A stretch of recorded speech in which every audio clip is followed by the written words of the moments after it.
بسم اللہ الرحمن الرحیم۔ السلام علیکم عزیز طلبہ، میں امید کرتا ہوں آپ سب خیریت سے ہوں گے۔ آج ہم نے اسم آلہ اس کے متعلق پڑھنا ہے۔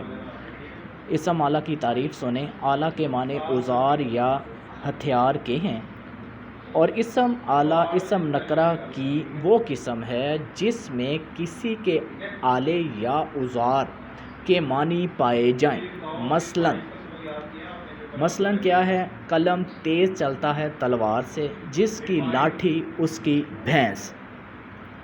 اس کے اندر اسم آلہ بیان کیے گئے ہیں۔ اس کے بعد آگے جو ہے ہماری تعریف وہ ہے اسم صوت کے حوالے سے، وہ سنیں۔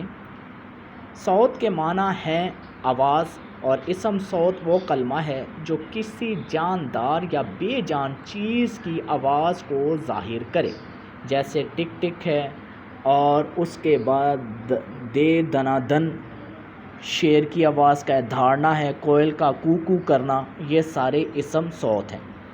اس کے بعد ہم آتے ہیں جمع اور اسم جمع میں فرق ہے، وہ سنیں ذرا توجہ کے ساتھ۔ جمع اور اسم جمع میں فرق یہ ہے کہ جمع کے مقابلے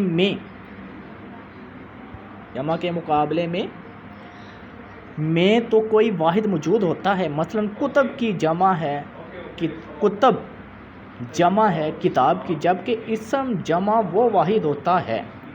البتہ اس کی جمع بنائی جا سکتی ہے، جیسے فوج کی جمع افواج ہے۔ اور اس کے علاوہ اس سے پہلے جو چیز آپ نے ذہن میں رکھنی ہے کہ اسم جمع ہوتا کیا ہے؟ یہ وہ لفظ ہوتا ہے جو ظاہر میں تو واحد ہے، لیکن دراصل بہت سی چیزوں کا مجموعہ ہوتا ہے، مثلا فوج یا گروہ وغیرہ۔ یہ تعریفوں کو آپ نے اچھی طرح ذہن نشین کر لینا ہے۔ اللہ حافظ۔